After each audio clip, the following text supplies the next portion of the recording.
This morning. Welcome, everyone.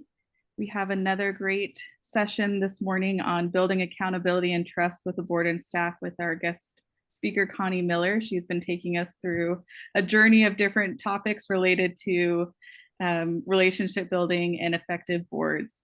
So we're excited to have her back again this month to talk about stomping out drama and life in the workplace. But first, let's talk a little bit about Idaho Partners for Good, who hosts these monthly webinars for the Nonprofit Success Lab. We exist as a nonprofit to support other nonprofits. So we reinvent how people like you and me give, share our expertise, and do greater good together in our communities. Our vision is to develop stronger, healthier, and better equipped nonprofits so that you can do more of what you do best. And so one of the ways we do that is through the Nonprofit Success Lab, where we bring in expert speakers to talk about topics that are related to nonprofit success and building capacity and leadership development. So a little bit about Connie. Connie is the CEO of Credible Advantage, which is a leadership and board development consulting firm. She was formerly the president and CEO of Icon Credit Union. She has over 30 years of board experience, both as board member, chair, and also as the CEO and president role. She's also the author of Don't Sabotage Your Career. And we are so excited to continue to learn from her this morning about stomping out drama in the workplace. Over to you, Connie.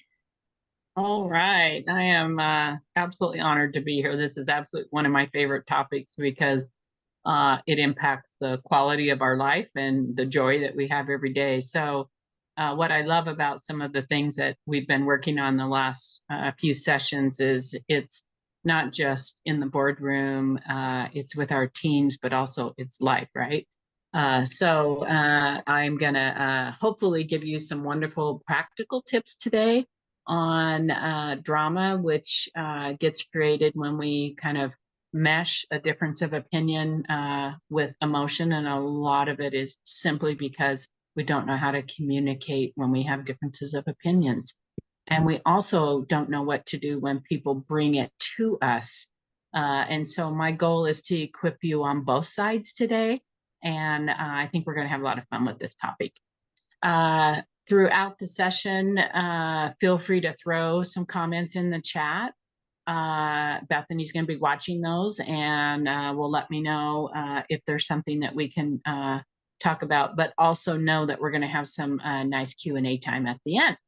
So, all right. I've talked about this in a few previous sessions, but I like to reinforce this because in everything we do in business and working with boards and working with teams, it's really important we're continuing to impact and strengthen these critical skill sets of any person in leadership role.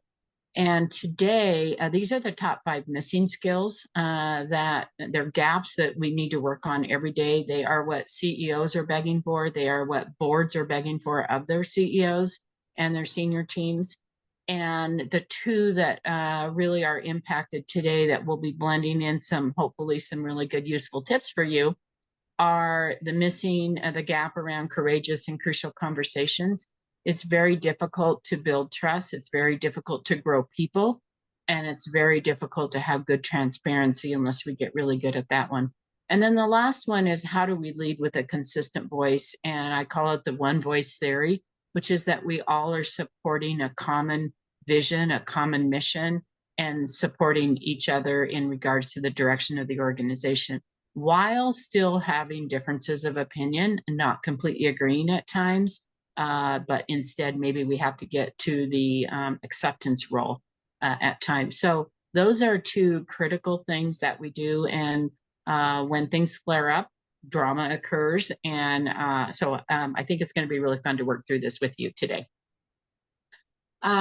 What inspired me, I have a whole chapter around this in my book. What inspired me to write my book was when I was CEO, I had some amazing employees that had done everything in regards to their education, training on the job, longevity, even with the organization, but I could not put them in a leadership role because of so many other things that they were doing. And actually creating drama was one of those. So I dedicated a whole chapter to that. This book really is intended for all the things that we don't talk about in building your career.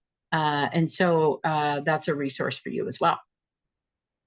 So when we think about how do we stomp out drama, one of the things that's required is that we get courage to be able to know what to do in certain situations.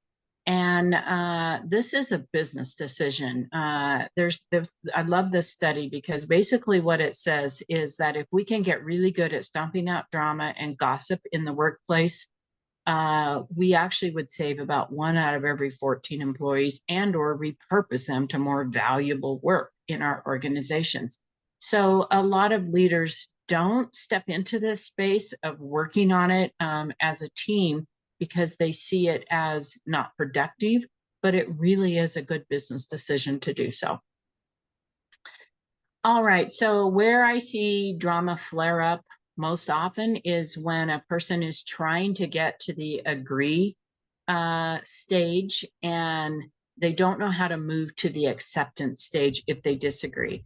And this is a leadership maturity competency 101, basically. But many leaders and many people, especially those in mid-management level that are trying to grow their careers, don't understand the criticalness that it is okay to be in either one of these columns as long as you support the organization and do it professionally. And sometimes we don't know how to move forward if we don't agree with something. And so getting to a really good, mature, foundational place where you can accept things, which is respecting a decision, supporting the change, being the biggest cheerleader for it, even if you disagree, is probably one of the best skill sets and investments that you can make. And so we have to help our people that are around us understand this. So mastering crucial conversations is incredible. Again, I said one of the top leadership gaps is getting good at crucial conversations and just honest transparency. I love the phrase that says clear is kind, because the more clear we can be, the kinder we are as humans. And I just love some of these quotes because gossip is probably the #1 culture killer. And oftentimes we just don't know what to do with it. So let's talk about what creates drama in our lives. I'm going to refer to in the workplace, but truly this is life. And understanding how it fuels, how it takes off, how it gains steam is really important. So drama is created when two people choose to intersect on this triangle. So the 3 roles that people play are persecutor, the rescuer, and the victim. And we're going to talk about each one of these. But what is important for you to know is that drama is a choice. We choose whether we want to interact and create it or not. And it actually isn't. So if you get 2 of these people that get together and they don't intersect with another person that's playing a different role. So for example, if you have 2 victims that get together and they commiserate together, it actually doesn't cause much drama. They might lick each other's wounds. They might be a poor me conversation, but it actually doesn't create much drama in the world. They just kind of feed each other a little bit and it kind of dies there. Where drama is created is when 2 people choose to intersect on this triangle. So let's talk about each of the roles. The persecutor is the person that typically they are unreasonable with their demands. They like to bully a little bit. They have a more bold personality. They can tend to try to intimidate, be angry. They usually have louder voices. In my experience, they don't listen well. Narcissism is probably the extreme of the persecutor. The persecutors sometimes are just courageous people that don't know how to fuel their new ideas, and they don't know how to be a listener, to be a good learner, to be able to grow. It's interesting because persecutors actually don't cause much drama, especially in the workplace, because their behavior is not tolerated as much as the other 2 roles by society. In other words, if they get out of hand or they do something inappropriate, we tend to have more courage to go and report it to our supervisor or HR, or sometimes even set healthy boundaries with them. So of the three roles, the persecutor role actually doesn't cause much drama. They're not fun to be around, and they take a lot of coaching. But when we're talking about drama today, they actually don't cause a lot of drama. So let's talk about the other two. The victim personality, the victim traits that a person might have are the people that kind of appear helpless. They love to find the rescuer role, which are typically really good, meaningful. People mean well when they serve in the rescuer role. They're typically rescuers or good listeners. So victims like to go find the person that's going to listen to them and give them a lot of advice. They usually are afraid to own their situation, and so they love phrases like "when it rains it pours." They love phrases like "that wouldn't do any good." So when people give them advice, they usually have a response that is that kind of a tone. They also love to go rally people to fight their cause, basically, for them. So they love to try to build a tribe around them of people that will may not even agree with them, but don't know how to say they don't agree with them. And they'll find those people. They're very talented at finding the people that don't necessarily aren't willing to tell them what they need to hear. The number one thing that you want to look for when you're trying to identify, do I really have a victim on my team or do I have a victim in my life, is that they absolutely hate solutions. So when you give them the best advice in the world, they will tell you why it won't work. And they will deflect that great advice and they will go right to another pain point that they have.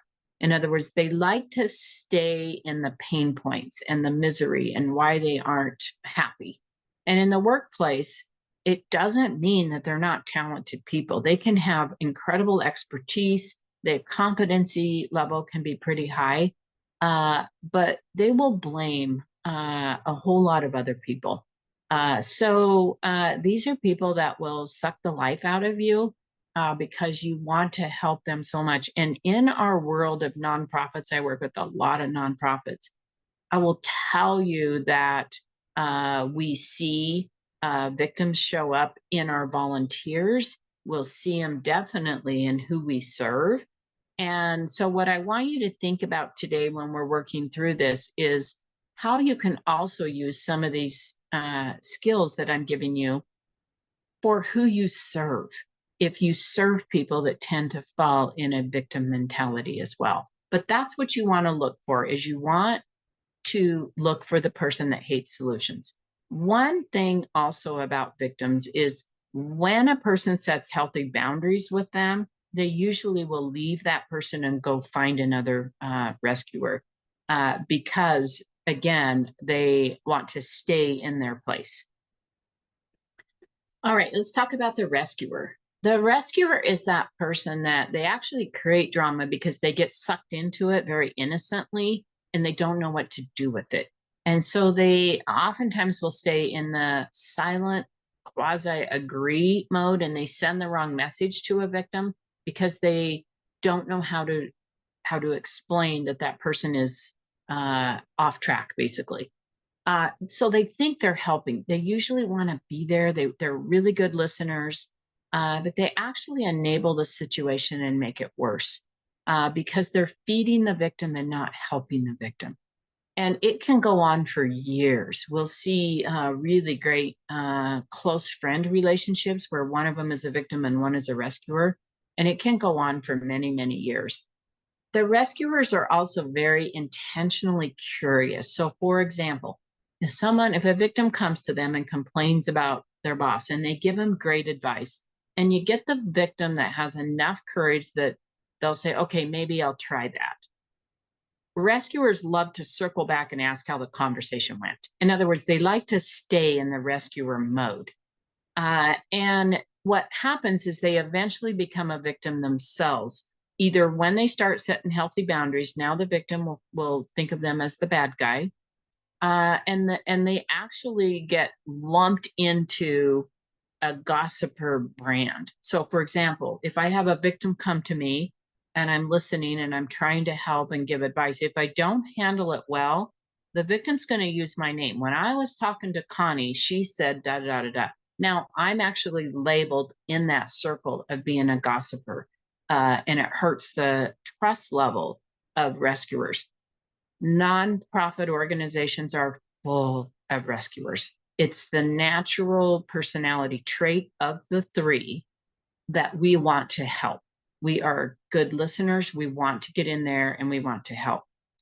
What is also really important to know is that you can play a different role in different situations. So, for example, if I am in mid management and an employee comes to me that's a victim, I may be a true rescuer in that situation. In other words, I try to be the hero, the good friend. I try to help where I can. I give them lots of advice. I shield them and maybe their lack of expertise and or things they're doing from management. So I'm in a very rescuer role that.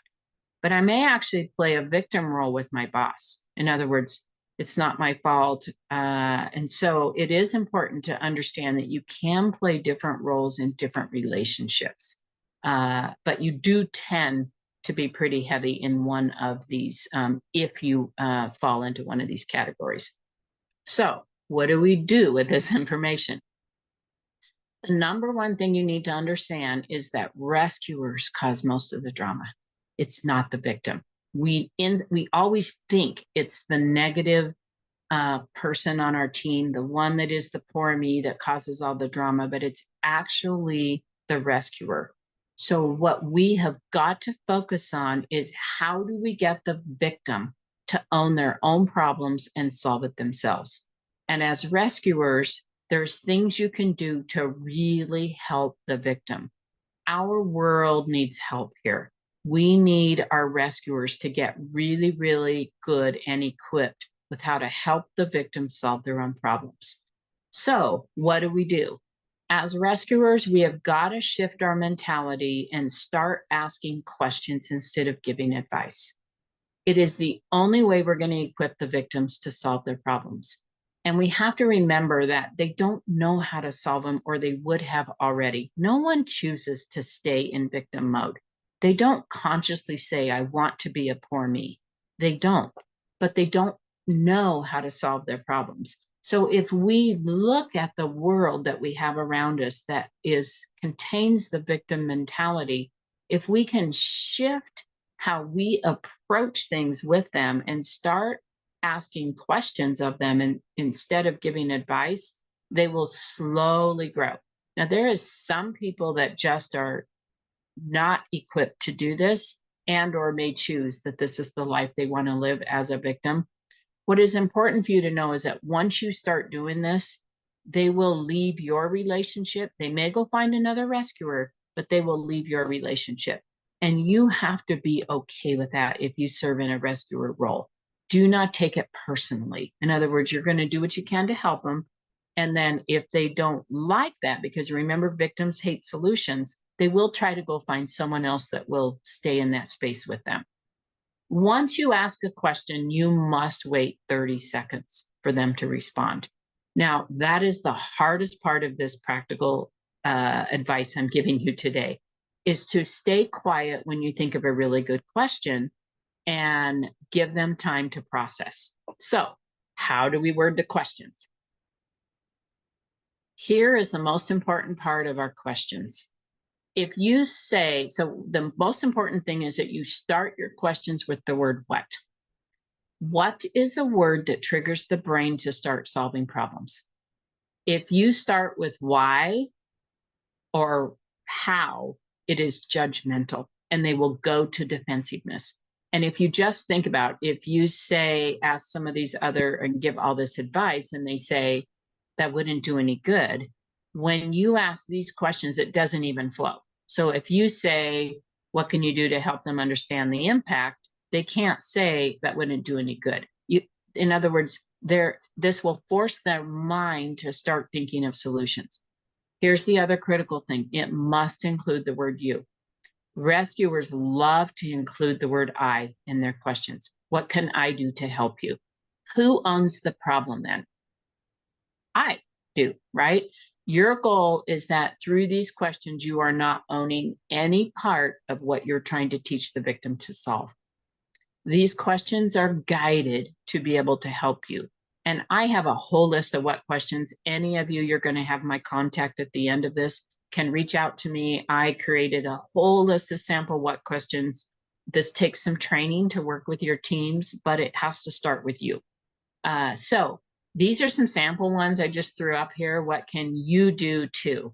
Is the if you can just remember 4 words, what can you do to? That is the easiest start to every question. Now, here's the important part about these questions. This takes a little bit of practice because remember, you are in the mode of giving advice and helping. I was a rescuer. As a CEO, I was the one that people would bring me situations and challenges and problems, and I had been at the credit union by the time I became CEO many years. I knew every field in the system. I knew most policies. I knew procedures. So they could come and ask me a question. And I just love to help. And what I didn't realize is that I was robbing them of growing and learning by trying to be helpful. So shifting and starting to use this was incredibly valuable. It was powerful. So, for example, I was in a meeting. Someone brought a brand new objective, and it was mid-year, brand new objective to the table. All of the team is working on it together. They're all thinking it's cool, and I'm sitting there thinking about all the things they're not asking, but also this person was acting like a victim because I continually, as he said, I want to bring innovative ideas to the team, but it feels like when I do my research and I bring them, then they're not accepted. And so we saw some of the other team members start to fuel being the rescuer for him. And so when I threw the question out, that what can you all provide him so he makes a really good decision? In other words, it's not about me approving this as the CEO, even though I am going to approve it. When I threw and shifted the language, all of a sudden he started owning it. They started owning it with him, and it was pretty powerful. So I can give you so many examples of just shifting this mindset that can be pretty powerful. Another example I can just give you is employees would often come and say, I don't have enough staff. I don't, well, what can you do to understand where you need the most staff? What can you do to understand that this would be a good decision? What does your profitability of your branch look like today? What can you do to verify that you have the funds to do this? In other words, even strategic decisions can be improved if we use this skill set. But as leaders, we tend to step in with the answer quickly. And one of the things you need to be really, really cautious about is understanding sometimes the why around it. And that is that we are busy people. We are super busy people. And so we want to just get the answer so we can go back to our emails or go back to our project we're working on. And we have to understand that when you slow down and ask these questions, it's a pause moment and it takes a while to work through these conversations. The hardest part for CEOs in this realm and leaders of teams is that we have the answer and we feel like we're playing a game because we have the answer and we could just give it to them right now. But we have to understand that if they're in this victim mentality, we are growing them by doing this. We are teaching them how to solve their own problems. So that is really critical. So here's a case study, and this is where I'm going to ask you all to come off mute and participate a little. So we're going to have a little practice of this because what I want you to understand in this exercise is how it works and what your difficult challenges are to do this, because this will not be easy. You have to trust me on this one. So here's an example. Paula works in another department. She occasionally comes to you to share her frustrations at work and get your advice. So, by the way, one phrase that victims love to use are, I really trust, I really respect you, I trust your opinions. They will use phrases like that. Paula follows you in your office after a change was just announced. She's frustrated with her boss because she thinks the change will cause her team a lot more work. So, what questions can you ask Paula so she understands and is able to handle this situation herself? So remember, you cannot give her any advice on how she should go think about this, handle this, whatever. So if you think about it, what questions can you do? So if you just start for ease today, use the first 4 words. What can you do to, or 5 words, and then fill in the gap. So let's take you back to this exercise. So can one of you think of a question, jot it down, get yourself off mute, and give an example of a question that you could ask her?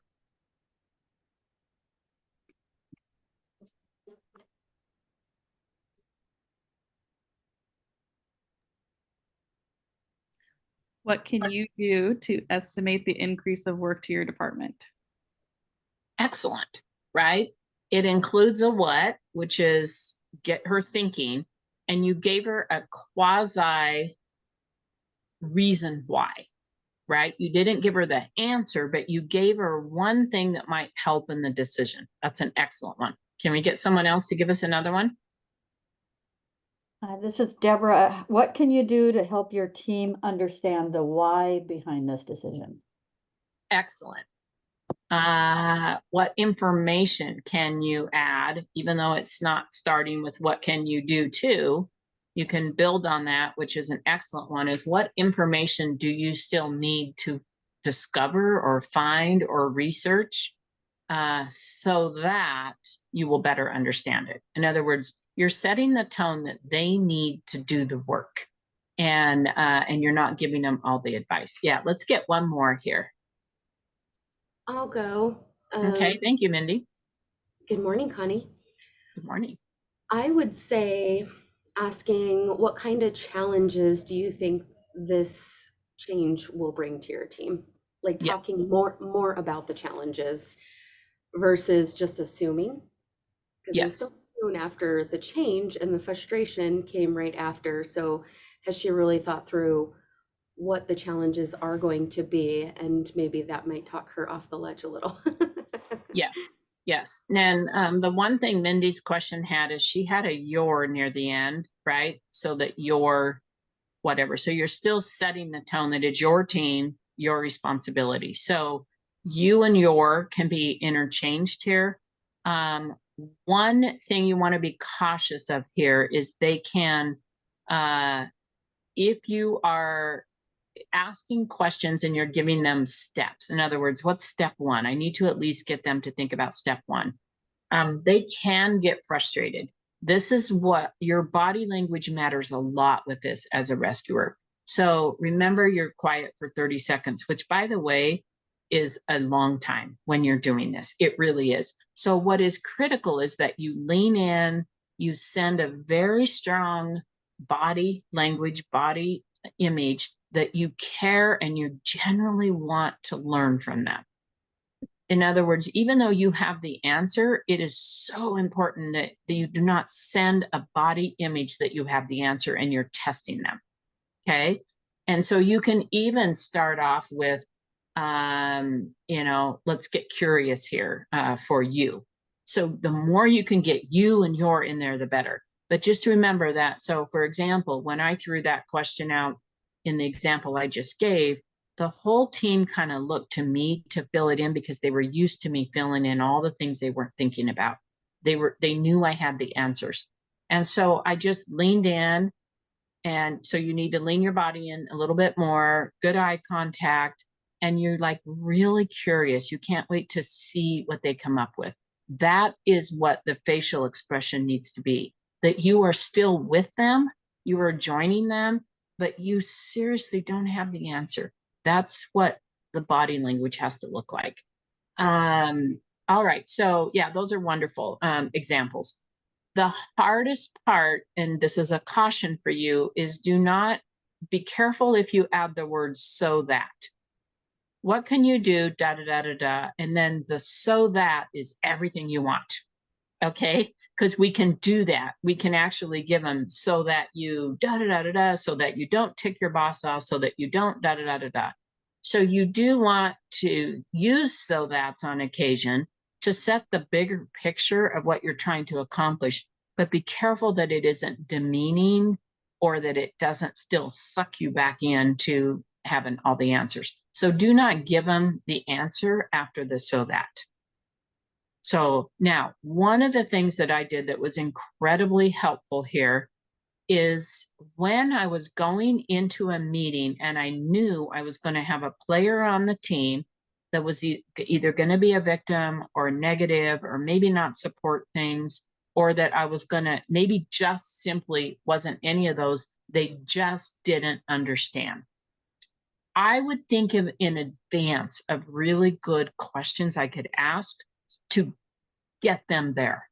So this can also be used not just in solving drama, but it can actually be used to build strategic thinking skills in our teams. So if you're going into a meeting and you have, where you need to try to get someone to understand and you're trying to help them, this is also really good. What other vendors have you checked out to ensure that you have a broad knowledge? Okay, you're basically telling them you need a broader knowledge. But if you can, word it this way, I said you have to be really careful about the after so that's. But then you pause for 30 seconds and they will say, oh, I haven't checked another vendor. And they will be thinking, I probably should do that. Right? But you don't have to tell them the short version that we often do as rescuers. It will say, hey, can you go find 2 other vendors and then bring me back the information? That is so easy to do. But remember, we're not teaching them to solve their own problems. So that is our goal in all of this, is that we teach them, which is why you have to have the quiet time after the question, because they now have to start thinking, how would I do that? And when you get stuck, because sometimes you will get stuck with, I can't even think of another question to ask. My go-to is always what resources are available either on the internet or whatever that maybe you could research. That is my go-to. What people do you know that might have the expertise, and what, could you search? One time I even said, what could you actually search on the internet that might give you some additional insight? What resources are available to you with our association that might be helpful to you? In other words, you're saying there's resources out there, but there's a way that you ask these questions where now they own it and they can't put it back on you. This is the most important thing. This will shut down drama faster than anything else, because what they're used to doing is coming to you as a victim. Now you're equipping them to go solve their problems. You're going to see them take 1 or 2 paths. My experience is about 80% of them will grow from the experience and actually respect, but they will come more equipped each time because they know you're going to ask them questions. And I actually got in a mindset one time with my boss that I'm going to think of everything so that he doesn't have a question I haven't thought of. I had a CEO at Icon before I became CEO that was masterful with this stuff. And you just knew his questions were going to be to teach you. And it was wonderful. And he never owned anything. Even if I made a mistake, he would have good questions. What can you do so that this is prevented in the future? Things like that. Good questions. Thank you. Connie, we got a couple in the chat. Sure. Wonderful. So one is, I'm wondering whether a person has to be ready to change for this to work effectively. Can you speak to that? Not necessarily. And here's what I will say about this. Many times people are in a victim role and they don't even know they're in a victim role. In other words, they are using you just to solve their problems, but they aren't consciously using you. They're using you because you're easy and knowledgeable and a good listener. So the ones that are absolutely not ready to step into that space. Typically, they lack a lot of courage. There's usually a story. We all have life stories, right? So sometimes there's something there about maybe they got shut down repeatedly growing up, or there is some situations. But remember, when you ask these questions, they're not threatening.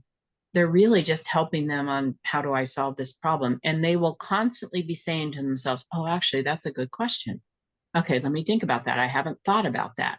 So the people that really want to stay in that victim mode, I had a mother that was in that role, very much wanted to stay a victim role. And it was always poor me and what the world was doing to her. And it was very, very difficult.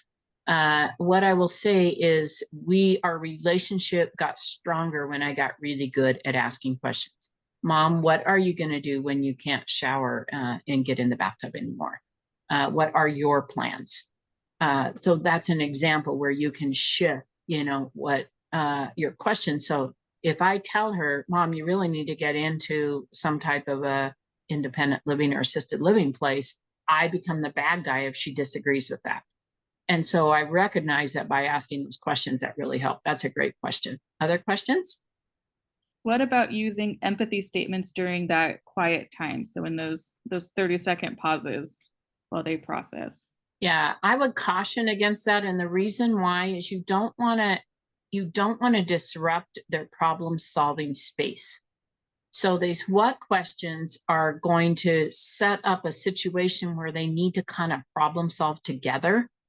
And so you want to be careful about that. It is valuable at times. You're going to see if the person is just completely overwhelmed, it's like, maybe I can't do, you ask a few questions and they go into the space of, I don't know if I'm cut out for this job. And, they go into that. Certainly empathy is helpful there, but it's encouraging, right? No, you are. It's why you're sitting here. You will. And so just think about what would you do? And sometimes with my kids, I used to do this. If someone gave you $1 million, if you could solve this in 3 minutes, what would you come up with? And they will come up with profound things, right? So sometimes you just have to get creative with, what some of those situations are. But that's another great question. Yeah. Okay. Any others, Bethany? Okay. All right. So here is the second piece of this that's really critical in an organization, a team, and that is commit to what's called a no pairing policy. It's a no pairing code of conduct. We did this at Icon. It was powerful. It took a little bit of work. We had a lot of fun with it.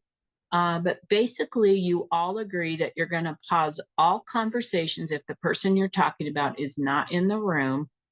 If it is anything about that person in any manner, fashion, or form that really they need to be part of the discussion.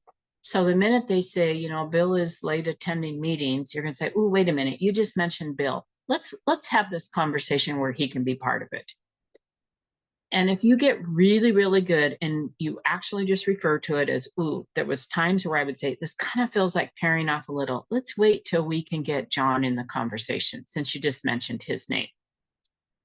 Here's what will happen. And then you reschedule the conversation when you can all attend. There's 2 things that happens with this.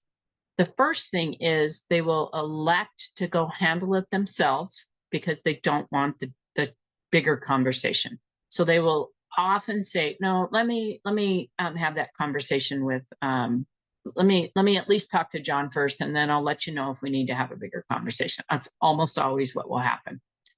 And you can ask an additional question there, which is something like, what can you do to ensure that conversation goes well? What resources do you need to be able to handle that, to have that conversation? What is your comfort zone so that you have a really good outcome? You can ask some questions like there, but again, you do not want to give advice. So you don't tell them how to have the conversation unless you really can tell they're not in the victim mode and they really just need a little bit of help here. That's just fine. So remember, this process is served in twofold. One, when you're working with a victim mentality. The other is when you're trying to grow people. And it's pretty cool when you're trying to grow people. So I will give you this other example. One of my presentations, a lady emailed me later and she said, Connie, the next day, and she said, it actually works.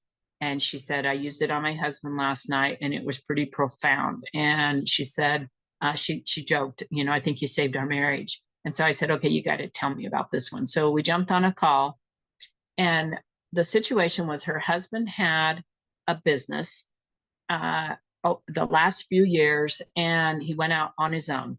And she said every night at dinner, it was just this painful conversation about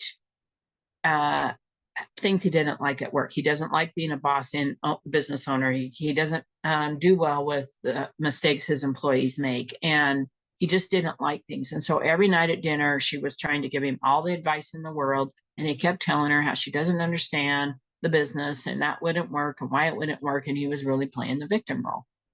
And so that night, she made a list of questions in her mind in advance that she could ask him. And she said it took a little while. And they were things like, what do you get the most joy out of in being an owner? And things like that. And she said he woke up the next morning and he said, I really think I need to sell the business. I don't think I'm cut out to be a business owner. And so that's an example where just by shifting with a few questions, she was playing this rescuer role all the time. And who was being the victim in all that? It was her. He was turning it back on her as her not understanding and her, you know, advice not being good. So she was being victimized in return, just trying to help. And so just by simply shifting and asking some of these questions help. So this no pairing code of conduct is incredibly valuable. Now, here's what I recommend you do. It's really, I was trying to find one to show you, but I don't have one handy. We had these little crystals, and they had the drama circle on the bottom of them, and they were little pyramid crystals that I ordered. And we had one in every location. All of our branches are admin office. And we said, let's have fun with this because this is a communication and behavior change that we all need to get better at.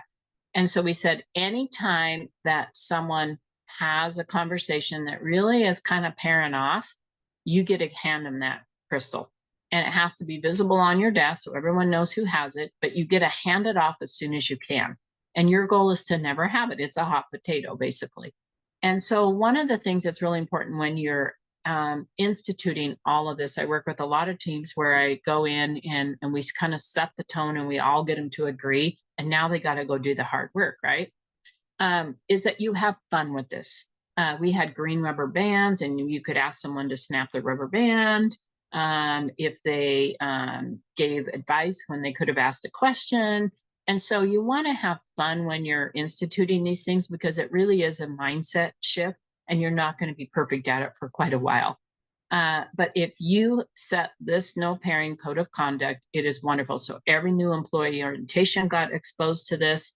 And it was one of the #1 things I heard from our employees when I would go out in the branches was they loved how we didn't have any gossip and any challenges. Now, each new team member brings a whole new situation, and people do go through cycles. So sometimes they'll be wonderful, then all of a sudden they might have a lot of things going on in their life. All of a sudden it kind of flares up again. So it is a conversation that you have to keep top of mind. You have to keep complimenting people when they ask really good questions. You have to kind of make sure that it has a positive tone to it. But this will shut down negativity faster than anything else if you can establish a no pairing policy. And it's a wonderful thing to do in a friends group or if you're part of associations or groups where drama just runs rampant. These are things that you can, I come into a lot of situations like that and at least present and get some of the people maybe on the right mindset. So setting healthy boundaries, as soon as you start setting healthy boundaries, just remember this, the only person who will be upset with you when you set these healthy boundaries is the person that wishes you didn't have any. And so just remember that occasionally it's not going to feel right. Just remember that you're doing the right thing. And occasionally people we'll see this all the time. Victims will start ghosting a person that set healthy boundaries and things like that. One of the things when you're doing this is I always say, make sure you don't have any cave dwellers on your team. These are people consistently against virtually everything. That is very different from a person that asks really good questions. that challenges you to make sure you're covering everything. So we want to make sure we don't label incorrectly. But cave dwellers are just those people that are constantly, I don't care what it is, there's a reason it won't work. There's a reason that, you know, you weren't thinking of everything. So you cannot work on any of this if you have a cave dweller on the team. So I just encourage you to always be mindful of that and make sure that that isn't existing. Mentorship. So sometimes I see drama really flare up because people are getting their advice from the wrong people. So actually equipping and training and teaching people that you should always get your advice during difficult times from people that are ahead of you, not behind you or beside you. So this encourages people to really stop and think, where am I getting my advice from? Because oftentimes it's victims will find the person that is, I'm just going to say, not equipped to give them good advice. And if in life, if we can get really good at getting our advice from people, I had an incredible system of people that were ahead of me in life that had done more complex things. It is the best place to get your advice from. Understanding the cycle of change. What I just want to say is we often show up worse during times of change. Your employees will show up worse during times of change. When you announce a big change, whether it's a system upgrade, an acquisition, I've had to go through that. Everyone will go immediately through this cycle and they won't show up the best. And so it's important to know that. And the really important thing is stage one is this loss. People will always go to fear and cautious behavior and paralyzed behavior. So the action required to get out of that phase is we've got to start talking about what's the worst thing that can happen and ask ourselves, can I live with it? That's how we personally get out of it. But more importantly, it is really important as leaders to understand what flares drama up and do our best to minimize it in advance. So leaders need to make sure they're communicating. We certainly need to make sure we have leaders that are supporting the change. Any leader that sabotages the change, and I have those on occasion. I wrote a whole chapter in my book about that too, because it kills your personal brand when you do that. But we need to coach and model and figure out how we're going to manage the resistance. And leaders have a requirement to do this. They need to reinforce why the change is good. And so just remember that managers are people first. So sometimes we think, okay, our exec team is going to be all on board because they're just exec team. They are going to be able to do this. It is really important when we have big changes that we need to remember ourselves even are people first. And we are going to go through the change as well. And so don't ever overestimate the team is going to be all on board when you have change. You will see this flare up sometimes. So what I would do, which was incredibly valuable, is I would think of really good questions I could have ready when people would be resistant to change. What could I do to equip them that they're already starting to solve the problem of accepting it or agreeing with it? The most common mistakes we make as leaders is we don't give enough time in communicating change. Sometimes we throw it out as a one-time training and just expect everyone's going to support it. We miss the why. Make sure we're including the why as what this changes, and make sure it's genuine and not just fluff, because employees can read through that. We failed to listen to employees, building task groups and listening sessions, not just at rollout, but at 3 months after, at 6 months after. Listening to employees will cut down a little bit on that drama. And sometimes people just actively resist the change. They try to create the team, the tribe that's going to prove that it wasn't good. And then sometimes a common mistake is we just ignore it. We don't visibly support it. We just stay quiet. And we kind of send a message that I don't care. I'm just going to do whatever. So those are common mistakes we make. Sarcasm. Some people cause a lot of drama because they love sarcasm. Sarcasm is very dangerous. If you have a sarcastic person on your team, it usually takes some training on when it's appropriate. These are the reasons why people use sarcasm. There is a wonderful resource here for you to research if you do have a person that's highly sarcastic on your team, or if you are one of those people. There's usually about 30% of the population that are pretty sarcastic. So We just want to make sure it's not used incorrectly. It's fine over drinks in the bar. It is not good in the workplace typically. So just be careful about that and understand that. And the biggest thing is all of this. Why do we want to invest in all this, right? It's because where do you want to work? Do you want your employees coming where there's a lot of drama and stress and they're trying to figure it all out and they're going home every night talking about what happened that day? Or do you want a team that has a lot of fun and energy? That's my team. Many years ago, we threw out just a, hey, who wants to go camping? And it was all voluntary. You could come if you wanted. And we just had a lot of fun because we really respected this piece of it. And tackling it takes a lot of conversation and a lot of work, but it is well worth it. And so I was really proud of our team. It's also a business decision. Our organization started really growing with the right type of growth and the right decisions. And I was very proud of our team. Right before I retired, we were ranked number 7 out of 5,400 credit unions for the healthiest credit unions in the country. So a lot of best places to work and all those things. That is what can come out of investing in all of this. And is it fun all the time? No. It takes a lot of work, a lot of courage, a lot of resets of conversations. Hey, wait a minute now. Let's shift this a little. What I was actually doing was this. Really, here's where I can be most helpful for you. So it is a learning process, and I think it's important that you recognize that. Then my favorite cartoon, I think I have this in every presentation I ever do because it's really critical that we are part of the change. When you put things like this into your life, and by the way, some of the things that I've talked about today are masterful with teenagers. What can you do so your teacher better understands you? What can you do so your coach understands what you can bring to the team? And then you must stay quiet because as parents, we just give advice all day long. And we need to equip them to remember that they're going to be in the big world someday. And we need to ask them questions so they can come up with their own solutions that works for them. So be in the conversation.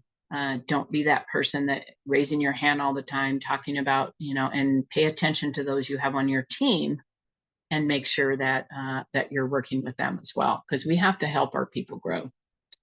So I would love to open it up for some questions. Just come off mute or throw them in the chat and Bethany can let me know. And we have about a few minutes, maybe 3 or 4 minutes just to answer a question or two. Yeah, so we had a couple of questions in the chat. What could be an equivalent to the crystal or rubber band if you're instituting a no pairing code of conduct in an online workplace or organization? Yeah. So there is things you could get creative about. Even incentives are fine, even like fun incentives. So if you saw someone that was, so the first thing I would say is have people share experiences of where some of these concepts worked. And they don't have to give the exact name of whoever it was, but they can certainly share the experience. So that one is wonderful. So you just want to talk about it. I used to open up, spend 5 minutes like we talked in our exec team meetings all the time. Hey, does anyone have a success story? Yeah, when I was working with a teller the other day, she'd been out on her drawer for a while and she always talking about, well, when it gets busy, when it was this. And then she came up with her own list of resolution. So I think a discussion probably is going to be more, but also ask your team. When you get them all working on this, ask them what would be fun for you. They'll come up with all kinds. Each location had all kinds of fun things. Some of them had a jar and you had to put a quarter in it. They all came up with different things. And so ask them to be part of the solution with that. Another question is, have you ever seen a company be able to put their drama on cruise control because they've embedded it into the company culture, or is it something that you would need to work on continuously?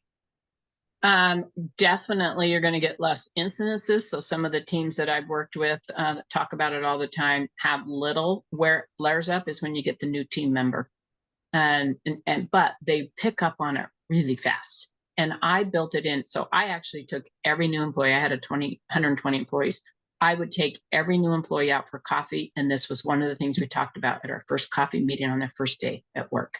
It was one of those, sometimes the first week. I embedded it in the culture and orientation and why it's good for them. In other words, the why behind it. So there's some, it's all in the leadership, right? And when you're constantly reminding yourself, oh, wait a minute, actually, no, let's not do that. Let's schedule a meeting first and work through this.